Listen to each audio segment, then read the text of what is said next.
पुण्यातील गर्भवतीच्या मृत्यूचा लेखी अहवाल आज महिला आयोगासमोर सादर होणार। 4 सदस्यीय समितीच्या अहवालानंतर दीनानाथ मंगेशकर रुग्णालय प्रशासनावरील कारवाईबाबत निर्णय।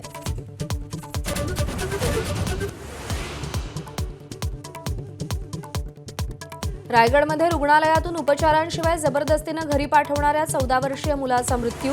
डॉक्टरच्या हलगर्जीपणामुळे मृत्यू झाल्याचा कुटुंबियांचा आरोप।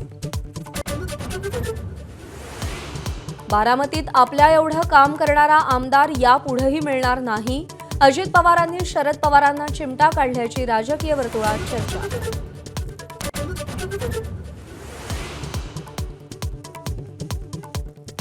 छोट्या छोट्या मानसन्मानासाठी भांडू नका, स्वतःच्या मोठेपणासाठी रडू नका। फडणवीसांच्या काकूंच्या मुनगंटीवारांना कानपिसक्या। भाजपचा काँग्रेस होऊ देऊ नका। चंद्रपुरात पक्षातील गटबाजीवर नाराजी।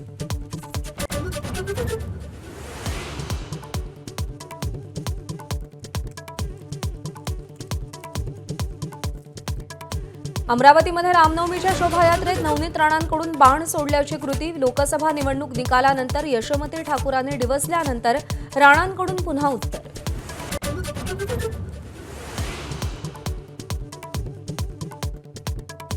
केंद्रीय कृषी मंत्री शिवराज सिंग चौहानांचा आज नंदुरबार दौरा। कर्जमाफीच्या मागणीसाठी ठाकरेंची शिवसेना कृषी मंत्र्यांना काळे झेंडे दाखवणार।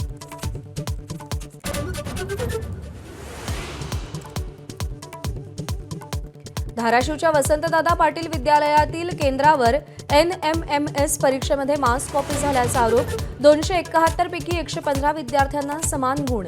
राज्य प्राथमिक शिक्षक संघाकडून फेरपरीक्षेची मागणी।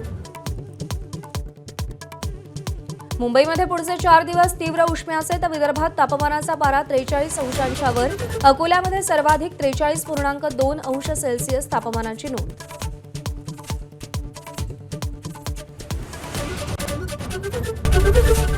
एबीपी माझा, उघडा डोळे बघा नीट।